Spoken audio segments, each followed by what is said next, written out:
This is Devil Talk. How you doing? This is Kam Kelly. And this week, ahead of a big match on Saturday night against Belfast, we are joined by the legend that is Max Boom Boom Birbraer. How we doing, Maxie? I'm not doing too good, actually, because I'm on a bit of a sidelines right now. But that's the preseason games for you. Sometimes you play hard on them, sometimes you don't. And some people play hard and you don't know what to expect. So basically went to the boards and sprained my ankle, really. So now I'm just kind of taking my time, make sure I'm 100% so I don't do more damage. Does that mean no ice time this weekend against Belfast? It's not looking good right now. I just went on the ice for the first time actually today, which is encouraging, and kind of roamed around. It didn't feel too bad, but obviously it's going to be a game time decision. So that's got to be the most frustrating thing in the world for you, more than most, in that, you know, you've had all this time off.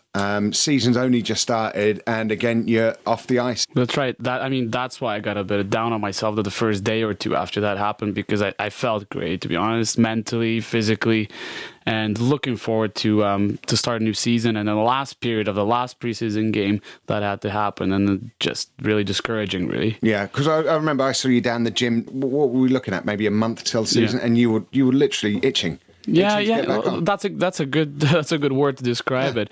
I know you're itching, and somebody takes that away from you. But it's something that you can't control. That's what I told myself. So hopefully, with a good physio, I'll be actually fit to play. If not this week, and probably next one. Because how many years out of your life have you been out of skates? I mean, it's well documented that you started at an extremely early age ice skating. Yeah, I think it was about 5 or 6 years old that I started. And in Russia, the way they train, I think we had every day. I don't think we had a day off. Sometimes 2 a day. And the only major injury that I've missed time with is about 6 years ago when I did my knee. So I missed pretty much whole season, and that gave me a bit of a flashback the other day. I didn't want that to happen again. No. So you're taking it nice and slow? Yeah, I'm taking it, which is a probably smarter thing to do. I would think so. So essentially you started playing in Kazakhstan, which was obviously formerly part of the USSR, and then moved on to Israel? Yeah, my parents immigrated to Israel when I was 15. Spent about a year there. Realized that the hockey level is not up to scratch. So my parents kind of gave me their blessing to go to Canada back to back. But when you were noticed by the head coach from Canada, weren't you? Almost scouted. Did he sort of was that? I played for Israeli national team. Yeah, and there was one of the trainers that was from Canada. Mm-hmm. He kind of noticed me and he said, "What are you doing in Israel? Just come over. You can stay at my house, have a couple of tryouts." So basically, I packed my bag, went, had the first tryout, made the team, and kind of just took off from there. That's just a life of making the team, really, isn't it? Exactly. It was just, I mean, I don't know if I was lucky, and it kind of progressed from there. All right. So if we look at what we're saying it's a sprained ankle.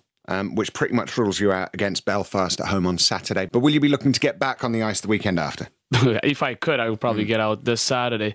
Again, we got to take one day, if not half a day at a time, to see how it feels. And in my mind, I will be on the ice in the weekend after. Are there any arch enemies in Belfast that anyone that you've got a grudge against that you're really gutted that you won't be able to slam into? Yeah, absolutely. Kam Kelly is very pissed off that he left the team, and a bit selfish how he left, and I'm just kidding, but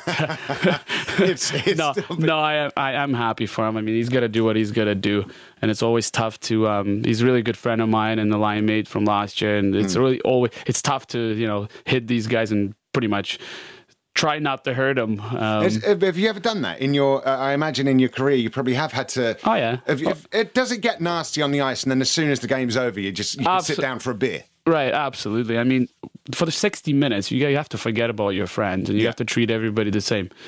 But after the game is over, friends are friends, you know what I mean? And it's just that kind of sport when you can come out and have a beer with each other. Because of his history at the Devils, will it give him a fair bit of an advantage this weekend, knowing people's weak points, knowing the kind of things you can say to one of your teammates now, not one of his former teammates, the kind of things that he can say to get a reaction, to get them sin-binned?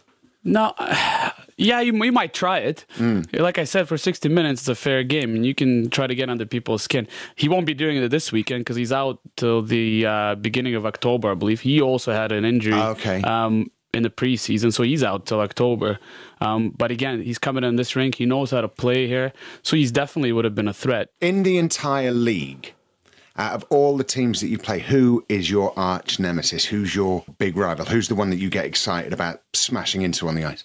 I really don't like most of them, to be honest. But to pick favorites, I don't know, Nottingham. I would assume anyone in Nottingham, basically. Yeah, anyone in Nottingham. Yeah. I mean, I love Coventry games because they always heated. But I more get excited about them than hateful. Yeah. Yeah, I think Nottingham is probably under my skin. And Sheffield. Oh, sorry. How can I forget Sheffield? How can you forget Sheffield? Yeah, I would have put Sheffield above Nottingham. Yeah, now that I'm thinking about Sheffield, definitely first. What's the all famous YouTube clip? Is it Nottingham Coventry? A massive bench clearance. It's one of the most recent ones, isn't it, for the past 2 or 3 years? I'm not sure if I saw that, but I've heard about it. All right. Well, so apparently it was a massive one. It was a massive one. You were involved in a bench clearance. Let me see if I can remember who you played. I know you were playing for Israel at the time, and I think, was it Sweden or was it Norway? And I think there was some anti-Semitic sledging from the other side. Well, it wasn't really a bench clearing, bro. It was literally taken as bench because people were throwing benches on the ice. Oh, okay. Really? All right. So I think that's what you meant. Yeah, it was Israel against the old Yugoslavia. They were still Yugoslavia then. And in the old Eastern Europe part, they're not too fast on the Israeli hockey players. Okay. Jewish, that is. And they didn't take it well because after first period, we were beating them 2-0. Wow. And, we ended up losing 14-2. But yeah, you may have lost the actual game 14-2, but as far as bench hits were concerned, you hit 5 of theirs with a bench and they only hit 2 yours. Right, yeah. So, if we won the bench brawl, then it's fine. Well, there you go. You won that. And I'd like to apologise to Norwegians and Swedes there by tarring you with the same brush. Okay, then. So back to it. Look, we were talking about Nottingham before. Obviously, you had 2 games against Nottingham last weekend. There was a loss away and a win at home. Is it Nottingham or Sheffield that's the most intimidating venue to play? Historically, we just, I don't know what it is, but we can't go to Nottingham and win. The last couple of years, we've been doing that. Yeah. But I've heard before, there's just something about that place, or I don't know, the way they play there. I'm not sure. They've got a big venue which they can pack to capacity. I think their capacity is 6,000, something like that. Yeah, if not more. Whereas Sheffield have got a massive venue, but they rarely pack it. So I imagine it's probably more intimidating. Right. Well, it's just about atmosphere. Same thing as in our ring. We only have around 2,000. Yeah.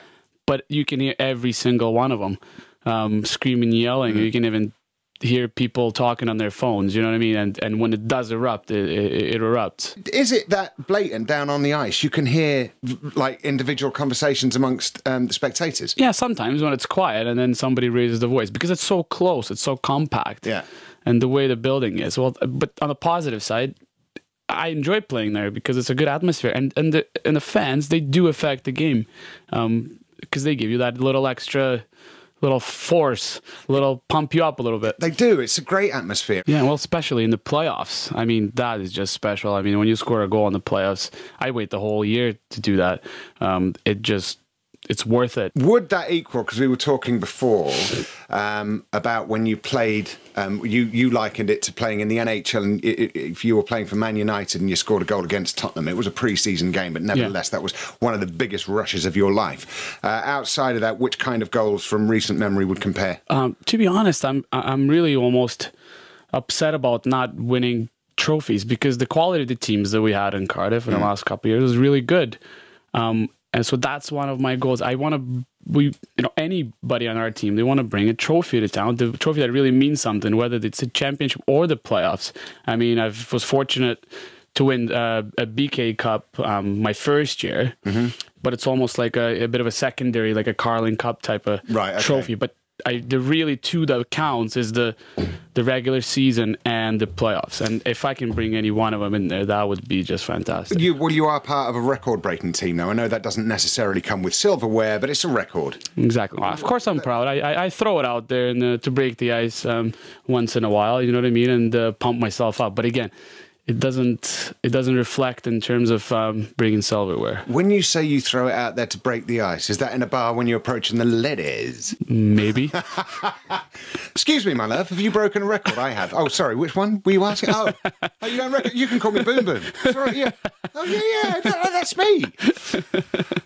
So that was now that was record for most consistent games in most consecutive wins ever by a professional team. That's right. What are your predictions for the Cardiff Devils as a whole this season? Are we seeing silverware? I suppose we have to. We have to. I mean, it's a matter of time. Even the odds are in our favor because how many times you're going to miss out by so close. Yeah. So we definitely have that capability. So I am excited. I can't wait to get back on the ice as well. Yeah. Right, so as we look ahead to the weekend, there's only one game being played. Now, home and away, it's just Belfast, and they're playing in the Bay this weekend. Is that always nice, actually, for a player to know that you've either got Saturday or Sunday, not both, especially when they're long journeys? Absolutely, especially at home. You don't have to go on the road, so it gives you a little bit of a calm feeling, and you can relax. Especially at the beginning of the season, guys are still adapting. Guys in the middle of the moves and in the middle of setting up their bank accounts, getting phone and trying to get all that stuff done. And it's just nice to have a little bit of extra time and ease into it, supposed to come in and play a bunch of games in a row. What would you say is the worst journey to take? Is it Scotland or Newcastle? Because it's all coach, isn't it? Right. And it's not like we'll go up, we'll play, then we'll hit the town afterwards, and then we'll stay in a nice plush hotel. It's we'll drive up, we'll play, we'll get back on a bus, and we'll drive. I think that's what most of our fans think that happened, but absolutely not like that. We got to get back on the bus and get home by 6 o'clock in the morning and try to get some sleep. Yeah, and the worst one, of course, is the Edinburgh trips, the Scotland trips, and now they have 3 teams there, so definitely not looking forward to that one. Listen, obviously, good luck to you for getting back on the ice as soon as we possibly can without further hindering your ankle, and good luck to the Cardiff Devils for the rest of the season. Thank you very much.